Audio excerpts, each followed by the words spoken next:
Hi everybody, it's Kathy Ekdahl from Personal Best Personal Training, and it's nice to be with you again for Mass Golf.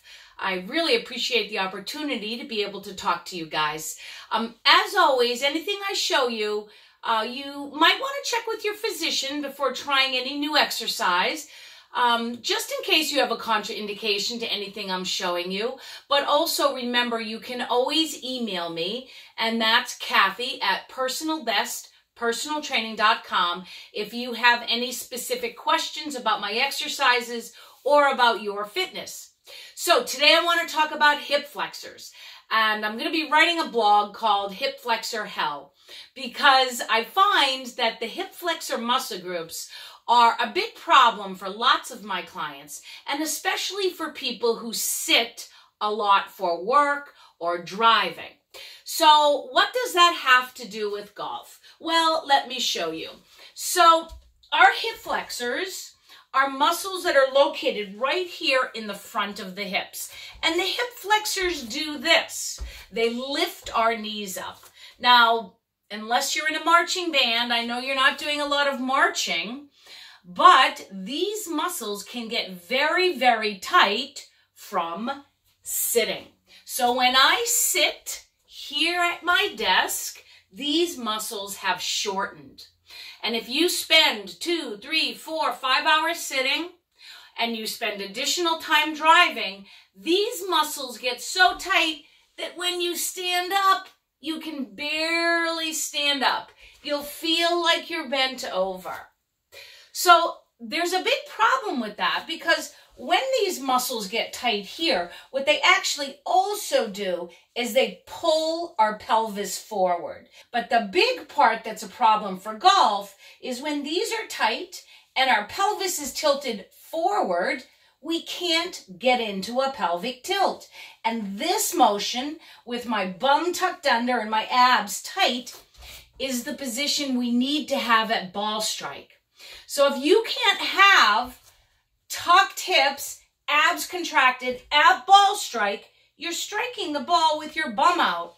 And boy, is that going to hurt your back. And not only is it going to hurt your back, because you can't contract these parts like this, you're not going to get any power. So I want to show you 3 different ways to stretch the hip flexors. Now let me just say, if your hip flexors are tight, this takes a lot of work. So you gotta have patience. The stretch will temporarily help, but the most important thing is that you just don't sit for extended periods of time. So the first stretch I'm gonna show you is a standing stretch. I do this a lot on the golf course because I'm in an anterior tilt and I'm trying to correct it. So the way that I do that is I'll take one foot up on the golf cart, the other foot is pointed straight ahead, and I just gently lunge into this front hip. Now, sometimes I'll pull my heel up on the back foot, tuck my hips under, and I'm getting a nice stretch. Now, if you bring your arm up, you're going to get even more stretch. So if you do this and you don't feel anything, it means you're not that tight. So that's really a pretty good thing. Don't worry about it if you can't feel it. But if you can feel it, you're going to stay here and you're going to breathe. You're going to give yourself a really nice opening here through the front of the hips. The other hip flexor stretch, also activation drill that I do pre-round, is a standing knee pull. So when I'm pulling one leg in, I'm stretching the hip flexor on the other side. I'm also working on my balance, right? So I pull in, and then I shift to the other side. Nice. So I recommend some of those for your warm-up. Okay, so those are standing variations of nice hip flexor openings. We're going to go down on the floor, and I'm going to show you one more. So here, we're going to go down on the floor, and I'm in this half kneeling position. My back foot is curled under because that makes it harder. When I have it out flat, I'm not going to get the same stretch. And you'll notice in this pose that I'm in a neutral hip. The knee is bent, My bum is squeezed, my abs are in. This is getting this part of your hip. Now, sometimes you'll see people leaning way, way, way, way over like this.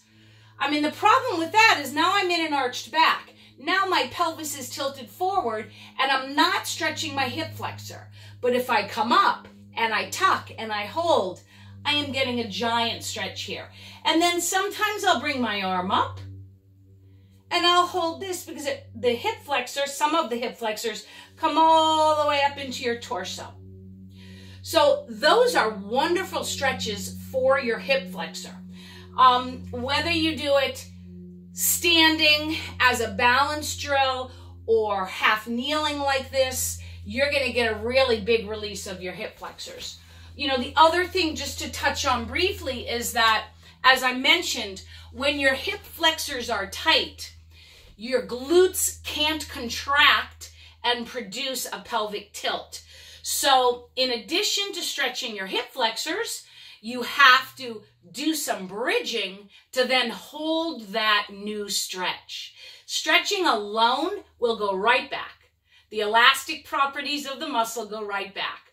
But if you can lock that new flexibility in with bridges and planks, then you're going to make headway in changing the position of your hips and potentially changing how you produce power for your golf swing.